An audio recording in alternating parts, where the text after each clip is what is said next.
నేను కెమెరాని ఎప్పుడు పెడతాను, ఎక్కడ పెడతాను, ఎలా పెడతాను అనేది ఎవ్వరికీ తెలియదు. కానీ నేను ఒకరిని టార్గెట్ చేశానంటే వాళ్ళ బాత్రూంలో పెడతాను. వాసుకు ఫోన్ చేసి రమ్మని yes చెప్పు. sir. హాయ్ నాన్నా. Hi sir. Good hi morning. Prasad, రారా. ఎందుకు నాన్నా నన్ను అంత అర్జెంటుగా రమ్మని పిలిచారు? బై ద వే, 150 కోట్ల రూపాయలు మీ అకౌంట్లోకి ట్రాన్స్ఫర్ అయిన విషయం మీ పిఏ చెప్పిందా లేదా? ప్రసాద్ సిట్, కూర్చో. వాట్స్ ద మ్యాటర్ నాన్న? నీకో బాధ్యత అప్పగించిన తర్వాత అది జరిగిందా లేదా అని ఎప్పుడైనా నిన్నడిగానా? అది జరుగుతుందని ఖచ్చితంగా నాకు తెలుసు. ప్రసాద్, నిన్నెందుకు ఫోన్ చేసి రమ్మన్నానో తెలుసా?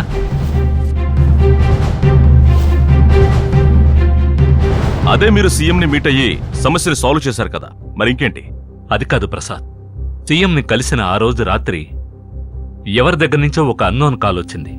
మీ అబ్బాయి చేసిన తప్పుకి ఆధారం నా దగ్గరుంది, ఇకపై తాను తప్పించుకోలేడు అని నన్ను ఫోన్లో బెదిరించాడు. ఆ కాల్ వచ్చిన దగ్గర నుంచి నా మైండ్ అంతా డిస్టర్బ్ అయింది ప్రసాద్. ఏంటన్నా ఇటువంటివన్నీ మనకు కొత్త ఏమిటి? ఇండియాలోనే నెంబర్ 1 కోటీశ్వరుడు మిస్టర్ రతన్తో మీరు సంబంధం కలుపుకున్నారంటే మీరింకా టాప్ లెవెల్లో ఉండొచ్చు. దాన్ని చెడగొట్టడానికి ఎంతో మంది పోటీ పడుతుంటారు. యాజ్ ఎ బిజినెస్ మ్యాన్ మీకు తెలియదా నానా? ఇవన్నీ నాకు నేర్పించింది మీరే. టేక్ ఇట్ ఈజీ నాన్నా, రిలాక్స్. చూడు ప్రసాద్, బిజినెస్ లో అప్స్ అండ్ డౌన్స్ ఉంటాయి, దాని గురించి నాకు దిగులేదు. కానీ నీ తమ్ముడు సిద్ధార్థ గురించి తలుచుకుంటేనే భయంగా ఉంది ప్రసాద్. అన్నిటికంటే జరగబోయే ఈ పెళ్లి మీదే నా గౌరవం ఉంది. నాకు తెలుసు నాన్న. మిమ్మల్ని ఫోన్లో ఎవరైతే బెదిరించారో వాళ్ళెవరో కనిపెట్టి ఈ రోజు దానికి ఒక ముగింపు చెప్తాను. ప్రసాద్, ఈ నెంబర్ నుంచే కాల్ వచ్చింది. ఓకేనన్నా, నేను చూసుకుంటాను. Be careful. You take care of your self.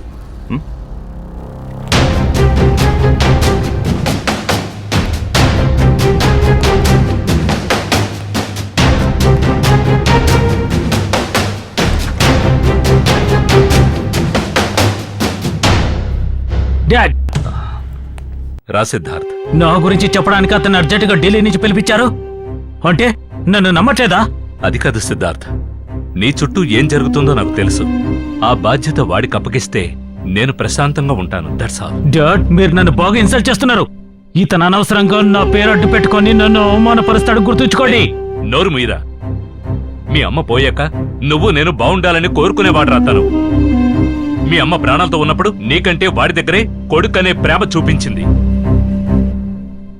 వాడు నేను పెంచుకున్న కొడుకైనా వాడు నా పెద్ద కొడుకులాగా ఎప్పటికీ అంతే.